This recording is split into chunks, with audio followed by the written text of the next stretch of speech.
là au cœur de nos vies. Et c'est toi qui nous fais vivre. Tu es là au cœur de nos vies. Bien vivant, ô Jésus-Christ. Tu es là au cœur de nos vies. Et c'est toi qui nous fais vivre. Tu es là au cœur de nos vies. La présence catholique est un cadre de louange, disais-je. C'est pourquoi, depuis quelques semaines, nous recevons sur ce plateau des chorales et des chantres. Et aujourd'hui, dans le même cadre, nous recevons ici un autre chantre accompagné de son manager qui vont se présenter tout à l'heure. Eh bien, bonsoir, monsieur Tchetlami Taouhamia. Bonsoir. Vous êtes le manager. Tout à fait. Voilà. Et vous, le chantre, donc, c'est Hapisto Mbang. Ça, c'est votre nom d'artiste. Et votre nom de famille, c'est Ramadji Apollinaire. Bonsoir. Bonsoir. Voilà.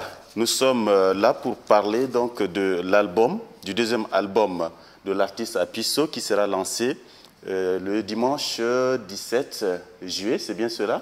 Oui, dimanche voilà. 17. Très bien. Eh bien, nous allons parler de vos premiers pas dans la musique. Comment est-ce que vous avez fait vos premiers pas dans la musique Hapisto? Bien, merci de m'accorder la parole. Pour moi, la musique, c'est une inspiration qui m'est venue dès bas âge. J'avais intégré une chorale à l'âge de 8 ans et cette chorale m'a formé, m'a fait ce que je suis aujourd'hui. C'est laquelle? La chorale Sainte-Cécile. De quelle paroisse? De la cathédrale Notre-Dame. D'accord. Donc, vous avez commencé par la chorale d'abord. Oui. Et pourquoi avez-vous opté pour la musique religieuse? Beaucoup de vos amis préfèrent faire le hip-hop, la musique mondaine d'une manière générale. Mais vous avez opté pour la musique religieuse. Pourquoi? Bon, je suis né dans une famille chrétienne et cette famille m'a éduqué dans l'amour fraternel. Et le choix qui m'est arrivé pour choisir la musique religieuse, parce que, je suis choriste et l'envie de chanter les louanges m'a poussé d'être ce que je suis. Et je me suis aussi inspiré des chantres qui ont déjà fait un pas avant moi, à l'exemple de Merlo Constant, Mbairo Patrice, Abbé Placide et autres. D'accord. D'où également l'option de d'aller en solo, parce que vous êtes dans une chorale déjà, et vous avez préféré vous retrancher pour aller en solo. Oui. Est-ce qu'on peut avoir d'autres explications? Bon, j'ai opté d'être en solo parce que quand je suis dans une chorale là, je ne peux pas m'exprimer comme il le doit. C'est pourquoi j'ai embrassé ma carrière solo pour exprimer ce que je ressens. D'accord. Voilà, en 2 ans, vous avez réussi à sortir 2 albums, ce qui n'est pas facile, hein, avec beaucoup d'artistes. Nous savons dans ce pays, le problème de moyens, la précarité de tout genre, ça fait que ce n'est pas évident. Et le premier album, vous l'avez lancé là? Non, en novembre. En novembre 2014. Très bien. Et vous vous apprêtez en ce moment à lancer le second. Donc, je voudrais bien qu'on parle d'abord du premier album, dont l'intitulé est « Vrai Dieu ». Eh bien, en combien de CD vous avez dupliqué cet album-là? Et surtout les messages phares qui sont véhiculés à travers cet album. Si vous pouvez nous en parler très rapidement. Le premier album est intitulé « Vrai Dieu ». Nous avons eu à dupliquer sur 300 CD. Actuellement, il restait une dizaine. Et les thématiques de cet album, je parle beaucoup plus de la paix, de l'amour du prochain. Et j'adresse aussi un message aux jeunes qui détestent leur maman. C'est pourquoi j'ai intitulé l'un de mes titres « Merci maman ». Et j'ai aussi chanté pour la Vierge Marie. D'accord. Les jeunes qui détestent leur maman, je vais me retourner vers votre manager. C'est toujours vous qui l'avez soutenu pour le premier album? Tout à fait. Sans notre concours, j'espère que cet album n'allait pas sortir, n'allait pas voir le jour. Et quand bien même il s'est investi personnellement, il a bien fallu qu'il y ait des personnes, bien assise pour le soutenir, et c'est ce que nous avons fait, c'est ce que j'ai fait pour que cet album la sorte. Et cet album qu'il disait sorti en 300 titres simplement, ne sont plus même sur le marché. C'est-à-dire qu'ils sont très vite partis, et c'est faute de moyens, on aurait pu faire plus. 300 albums pour la consommation, c'est très peu. Gardez le micro pour nous dire pourquoi vous avez accepté de soutenir cet artiste-là, parce que ce n'est pas facile avec ce problème de moyens dont je parlais tantôt. Beaucoup de gens préfèrent utiliser autrement leur argent, même ceux qui sont riches. Mais vous, vous avez accepté de l'aider. C'est parce que vous aussi, par le passé, vous étiez choriste, on ne sait pas. Vous avez touché exactement le problème. Il a dit tout à l'heure qu'il a été choriste d'une chorale, qui était à la cathédrale Notre-Dame de la Paix, la chorale Sainte-Cécile, que j'ai dirigée. Et oui, j'ai dirigé cette chorale-là. Et nous avons chanté ensemble, surtout nous avons chanté le sopra, je pense. Donc vous l'avez vu grandir. Le ténor, donc je l'ai vu grandir. Et il avait un peu d'expérience. Il avait l'avenir dans la musique, parce que moi je le voyais chanter, il avait l'avenir dans la musique. Et comme vous l'avez vu, il a dit qu'il a choisi d'être seul, d'aller en solo, parce que c'était pour lui un moyen d'expression, de revendication, de dénonciation et d'évangélisation. Vous l'avez dit vous-même, la louange, c'est évangéliser. Bien sûr. Et donc, puisque je ne pouvais pas, moi, faire ou bien être chanteur comme lui, je voudrais effectivement me voir à travers lui. C'est comme ça que j'ai décidé de le soutenir, parce que ses actions sont vraiment nobles. Nous devrions commencer même d'abord par parler de la musique religieuse, même sa place au sein de l'Église, la place du chant dans l'Église. Quelle est son importance? Vous étiez choriste, peut-être vous le restez encore, vous le demeurez encore, oui. et lui également. Vous deux, vous allez nous dire la place qu'occupe le chant dans une église donnée, au cœur de la messe par exemple. Ça joue, son importance, c'est quoi? Vous savez, au départ, dans l'église, il y avait très peu de chants. Si vous avez vraiment été même dans les églises du Nord, il y avait très peu de chants. Mais avec l'inculturation, on a permis effectivement l'intronisation des chants, etc. Et on a dit quelque part, chanter, c'est prier 2 fois. C'est Saint Ambroise, pour être précis. Voilà, chanter, c'est prier 2 fois. Et donc, si chanter, c'est prier 2 fois, et les chants sont toujours inspirés des paroles bibliques. Oui. Eh bien donc, c'est une manière de s'exprimer et d'évangéliser. Et si on veut évangéliser, nous devrons effectivement faire quelque chose, c'est de chanter. D'accord. C'est la même chose? C'est la même chose, sauf que je dois un peu le compléter, parce que la place d'un chant à la messe, les fidèles viennent à la messe pour prier, mais lorsque la chorale chante bien, ça aide les gens à prier. C'est juste ce que je dois lui compléter. Oui, peut-être il faut aussi dire quelque chose. Même les prophètes, je veux parler par exemple de roi David, les psaumes. Lui, il a toujours chanté. Tous ses messages, oui, il psalmodiait, et psalmodier, c'est aussi chanter. Donc il faisait passer ses messages à travers les psaumes et autres. Donc voilà, c'est assez important. Mais avant de passer au deuxième album que vous préparez maintenant, nous allons écouter un titre quand même, non? Oui. Du premier. Du premier. Et je ne sais pas, vous nous proposez lequel? Je nous propose le titre « Je t'exalterai ». Et qu'est-ce que dit ce titre avant que les téléspectateurs ne suivent cela? Je t'exalterai, je parle beaucoup plus de Dieu, les merveilles que Dieu a fait pour nous, toutes les choses qu'il a bien opérées pour nous. C'est pourquoi j'ai renommé le titre « Je t'exalterai ». Voilà, eh bien, chers téléspectateurs, nous vous invitons donc à suivre ce titre-là. Oh,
Merci, c'est fabuleux. Alors, nous allons parler maintenant du second album. Donc, l'intitulé, vous dites, c'est quoi l'intitulé de ce deuxième album? L'intitulé du deuxième album, si vous voulez que j'introduise, oui. C'est Sauve-moi. Le deuxième album s'intitule Sauve-moi. Pourquoi? Sauve-moi, est-ce que vraiment, à vous, je vais vous dire, entre ces deux mots seulement, sauve-moi, ça veut dire qu'on fait recours au Seigneur, on fait recours à Dieu. Parce que tout ce que nous faisons, tout ce que nous faisons, c'est avec le concours de Dieu. Alors nous demandons toujours que Dieu soit au devant, qu'il nous sauve, parce que nous sommes toujours en déperdition. D'accord. Le premier album avait 10 titres, et celui-là, il a combien de titres? Celui-là, je pense qu'il a aussi, si ce n'est pas 10, ça ne serait pas moins de 8. Voilà. Pour être précis, je crois que le chanteur lui-même est là. Le second album a 10 titres. Donc je laisserai la parole au manager de citer les titres qui sont là. Les titres sont ceux qui sont simples. Le premier, c'est Dernier jour. Le deuxième, Le Tchad est béni. Le troisième, c'est Rondouba. Le quatrième, La paix. Suivi de Allah Ilakemi. Ça veut dire Dieu jette un regard. Exactement. Et puis Prends ma vie. Pardon Seigneur. Enfant de la rue. Nous te louons. Et enfin Magnificat. D'accord. Le Tchad est béni. Pourquoi ce titre? Est-ce que vous êtes sûr que le Tchad est béni en ce moment précis? Ça c'est sûr. Si le Tchad n'était pas béni, nous ne serions pas là. Le Tchad est béni parce que je ne sais pas si lui il a autre vision. Parce que moi, en manager, je risque de dire ce qu'il n'a pas voulu dire dans son chant. Donc je le laisse mieux dire. Très sinon. Bien. Le Tchad est béni pourquoi? Le Tchad est béni parce qu'il y a du progrès de nos jours. La paix quand même a sa place dans notre pays. Auparavant, il n'y a pas la paix. On traversait les crises. Mais cette fois-ci, nous avons eu cette paix. Maintenant, on ne parle plus des chrétiens et musulmans, ni de Sarah et Kridi. Donc, actuellement, je pense que le Tchad est déjà béni. Mais je crois bien que c'est vous-même qui êtes bien placé parce que lui, les événements sombres, le passé sombre du Tchad, c'est vous qui l'avez vécu. Donc vous êtes mieux placé pour expliquer aux téléspectateurs. Moi, si j'explique, je vais entrer dans la politique et c'est pas bon. Ici, nous sommes dans le cadre religieux. Or, lui, c'est un chantre, donc il a une vision. Il voudrait peut-être éduquer la population ou faire rappeler à la population que le Tchad a bénéficié de quelque chose, peut-être à travers les religieux. Et en fait, il en est béni. Voilà. Et donc, son expression peut être une expression effectivement un peu spirituelle. Et c'est la meilleure. On peut retenir, donner un simple exemple. Aujourd'hui, si les chrétiens, catholiques, protestants, musulmans se mettent ensemble pour prier, le Tchad est cité comme exemple. C'est une bénédiction. Oui, c'est une bénédiction justement. On le doit à quelqu'un. Donc ma question, je l'ai posée expressément, merci. Et la paix, bon, je crois que c'est la même chose. La même chose. Et Prends ma vie, pourquoi? Prends ma vie, je parlais beaucoup plus de moi-même parce que étant au Cameroun, j'ai vu une vie vraiment difficile. Et il m'est arrivé un jour, je suis resté comme ça, j'ai dit non. Je suis vraiment dépassé, mais j'ai dit que je dois m'appuyer sur le Seigneur. C'est pourquoi j'ai dit, prends ma vie, Seigneur. D'accord. Fais de moi ce que tu veux. Voilà, en d'autres termes.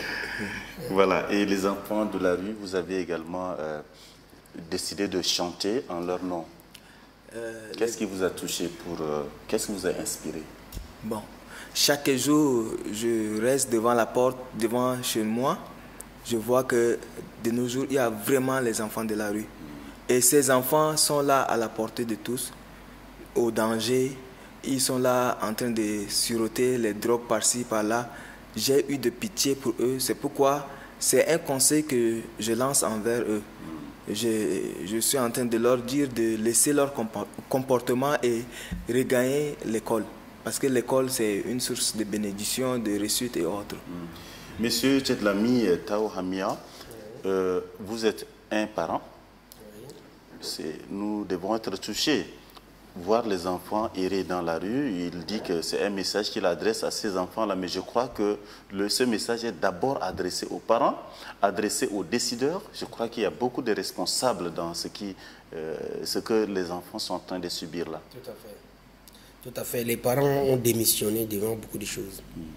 De nos jours, les parents ont démissionné devant beaucoup de choses. Et même l'État, parce que l'État a pris, je ne sais pas, des lois, des règlements pour interdire effectivement un peu la mendicité, de voir les enfants déambuler dans la rue, mais c'est pire. Et vraiment, je dis chapeau à Pisto que je suis en train de supporter, parce que penser aux enfants de la rue, c'est vraiment une très bonne chose. Mais s'ils pouvaient écouter ce conseil-là, un temps soit peu, revenir vraiment vers l'école, ce serait une très bonne chose. Mais vraiment, c'est écœurant. Quand on voit des enfants dans la rue, c'est écœurant pour nous les parents. Voilà. Vos ressources, vous avez commencé, mais vous n'avez pas détaillé. Vous, l'argent que vous mettez, vous êtes le manager, vous n'êtes pas forcément le producteur. Peut-être qu'en dehors de vous, il y a quelqu'un qui le produit. Ça, je ne sais pas s'il y a quelqu'un qui l'a produit, ça, il va vous le dire. Mais moi, tout ce que je sais, c'est que je tire mon chapeau à Pisto. Et il avait fait des investigations personnelles. Il a fait un apport d'abord personnel. Et il est venu vers moi. Moi, je n'ai fait que vraiment l'appuyer techniquement, spirituellement, pour que cet album-là sorte. Donc, nos ressources sont vraiment maigres et c'est des ressources propres.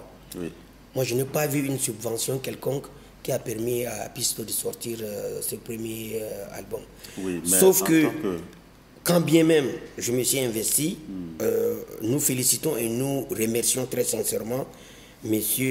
Madjingar Jérôme et quelques membres de la famille qui sont venus effectivement en aide et qui nous a permis de sortir cet album.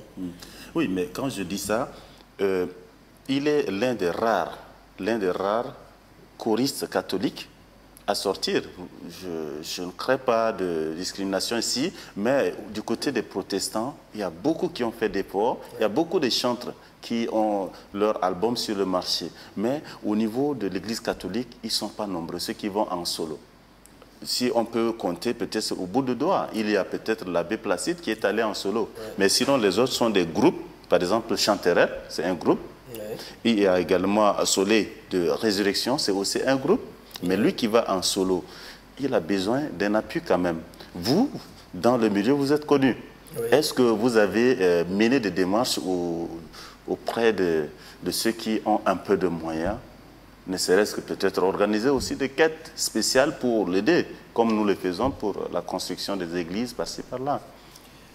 Oui, je ne voulais pas entrer dans ce petit jeu de discrimination ou de vision propre aux protestants et aux catholiques, parce que dans notre domaine, dans notre milieu, j'ai essayé d'approcher certains fidèles qui sont bien placés, tout comme lui, mais on est vraiment en retard. C'est-à-dire, les gens pensent que le chantre, c'est un griot.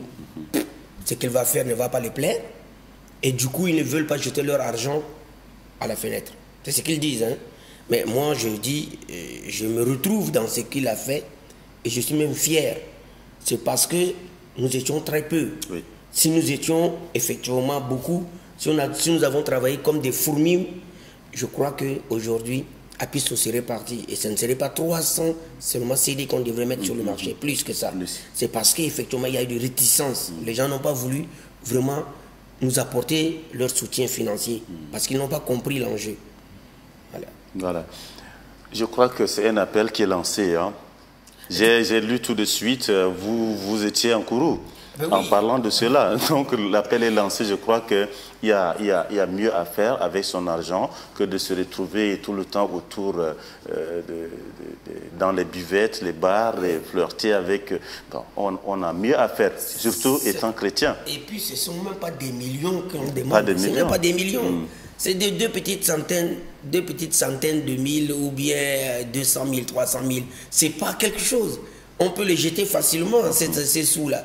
Au lieu de les jeter comme ça, on assiste Aujourd'hui, un artiste qui sort des cassettes, des choses qui peuvent sauver, qui peuvent évangéliser, qui peuvent éduquer, transformer la société. Mais vraiment, moi je crois que si vraiment il y a encore des chrétiens, des hommes de bonne foi, il faut qu'ils se réveillent. Il faut qu'on aide notre jeunesse. Si aujourd'hui les Ivoiriens sont arrivés, si les Burkinabés sont arrivés, ce n'est pas parce que ils ont eu des miracles. Non, c'est des soutiens. Et comme vous avez dit, chez les protestants, ils se soutiennent. Oui. Ça, ils se soutiennent. Oui. Mais il manque beaucoup de soutien. Est-ce que c'est parce qu'on est aussi pauvre que les rats d'église? Ben vous, si vous n'avez pas quelque chose de précis à dire, je crois bien que nous sommes quand même en compagnie d'un chanteur. Oui. Et le deuxième album, un petit avant-goût. Vous faites un acapella peut-être pour...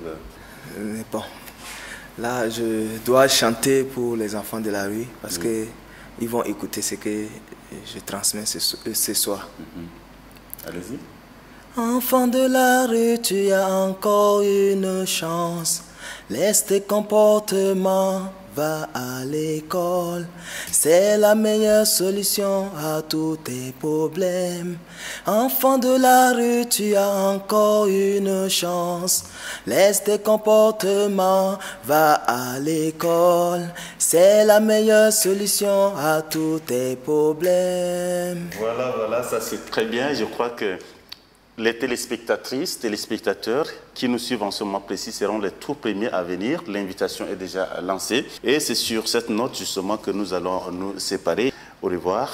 Restez des nôtres sur Télé Tchad. Je